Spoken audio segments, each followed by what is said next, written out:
వంట చేయాలంటే చిరాకు వస్తుంది నాకైతే. డిన్నర్ కి ఏం చేయాలని అడిగితే ఒకరేమో చపాతీ అంటారు, ఒకరేమో జొన్న రొట్టె అంటారు, ఒకరేమో పూరి అంటారు. నా బిడ్డ వచ్చి నాకు ఏదైనా స్వీట్ తినాలనిపిస్తుంది అంట. నేను మనిషిలాగా కనిపిస్తున్నానా, రోటీ మేకర్ లాగా కనిపిస్తున్నానా వీళ్ళకి? కానీ నాకు ఆ స్ట్రెస్ లేకుండా నేను శ్రీ విజయ కిచెన్ గచ్చిబౌలి అనే ఇన్స్టాగ్రామ్ పేజ్ నుంచి శ్రీ విజయ వుడెన్ రోటీ మేకర్ని అయితే తెప్పించాను. సో ఇది ఎంత మంచిగా ఉందంటే ఇందులో 2 సైజెస్ ఉంటాయి అనమాట. 9.5 ఇంచెస్ ఒకటి, 12 ఇంచెస్ ఒకటి. 2 రియూజబుల్ పేపర్స్ కూడా ఇచ్చారు. ఒక్కటే దెబ్బకి 4 పూరీలు వచ్చేయచ్చు తెలుసా, ఎంత టైం సేవింగో.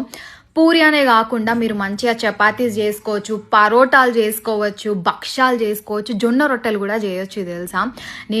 నాకు మామూలుగా అయితే రౌండ్ రొట్టె రానే రాదు. ఈ రోటీ మేకర్ వల్ల ఎంత మంచిగా రౌండ్ వచ్చింది చూడండి. అండ్ నా బిడ్డ స్వీట్ అడిగింది కదా, గర్జలు చేద్దాం అనుకున్నాము. పిండి వంటలు అన్నీ వేసుకోవచ్చు మీరు, మంచి గర్జలు, ఓడప్పాలు. అసలు టైం ఎంత సేవ్ అవుతుందో మీకైతే. అండ్ టేస్ట్ కూడా చాలా బాగుంది. రొట్టెలు కూడా మంచి మెత్తగా వచ్చినాయి. అండ్ పూరీలేమో మంచిగా పొంగినాయి. అండ్ గర్జలేమో క్రిస్పీగా ఉండే. నిజంగా వర్త్ ప్రోడక్ట్. మీకు కూడా కావాలంటే వాళ్ళ ఇన్స్టాగ్రామ్ పేజ్ డీటెయిల్స్ అన్ని నేను ట్యాగ్ చేస్తాను, వాళ్ళని ఫాలో అయిపోయి తెప్పించుకోండి. వాడు స్క్రీన్ పైన కనిపిస్తున్న నంబర్కి కాల్ చేసి అన్నా మీరు ఆర్డర్ చేసుకోవచ్చు. మర్చిపోకుండా ఈ ప్రోడక్ట్ని ఆర్డర్ చేసుకోండి.